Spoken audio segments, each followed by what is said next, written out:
ഇന്നത്തെ special item ആണ് കീഴ്വായു. ഒരു ഹദീസിൽ വന്ന കാര്യമാണ് കീഴ്വായുവിന്റെ ഒരു പരാമർശം. കീഴ്വായു കൊണ്ട് പരീക്ഷിക്കപ്പെട്ട ആളുകൾ എങ്ങനെ ധാരാളമായി കീഴ്വായു പോയി ഓരോ ചെയ്താൽ അത്തരം ചില ആളുകൾ ഉണ്ടാക്കണം. അപ്പൊ അത്തരം ഘട്ടത്തിലാണ് നബിയോട് ചോദിച്ചത് കീഴ്വായു പോകുന്നത്. പക്ഷെ എനിക്ക് ഓരോ സംശയം കീഴ്വായു സംശയമുണ്ട് ഞാൻ എന്ത് ചെയ്യും എന്ന് ചോദിച്ചപ്പോഴാണ് നബി പറയുന്നത്, ശബ്ദം കേൾക്കുകയോ സ്മെല്ല് വരികയോ ചെയ്യുന്നത് വരെ നീ പരിഹരിക്കേണ്ടിയില്ല എന്ന് പറഞ്ഞത് ആ ഒരു വിഷയത്തിലാണ്. കീഴ്വായു പോയാലോ പോയാലോ കീഴ്വായു പോയോ പക്ഷേ സംശയം കീഴ്വായു പോയോ പോയില്ലേ. അപ്പൊ ആ സംശയത്തിന് പേര് മാത്രം അവൻ നിസ്കാരത്തിൽ ഒഴിഞ്ഞു പോകേണ്ട കാര്യമില്ല.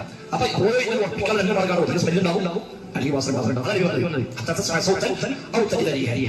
ശബ്ദം കേൾക്കുന്നത് വരെ അല്ലെങ്കിൽ വാസന ഉണ്ടാകുന്നത് വരെ നീ പരിഹരിക്കേണ്ടിയില്ല. അത് ഈ വിശ്വാസം. നമസ്കരിക്കാൻ നിൽക്കുന്നവർക്ക് എങ്ങാനും കീഴ്വായു പോയാൽ പെട്ടെന്ന് നിസ്കാരത്തിൽ നിന്ന് ഒഴിവാകണ്ട. ഒന്നുകിൽ ശബ്ദം കേൾക്കും അല്ലെങ്കിൽ മണം വരും.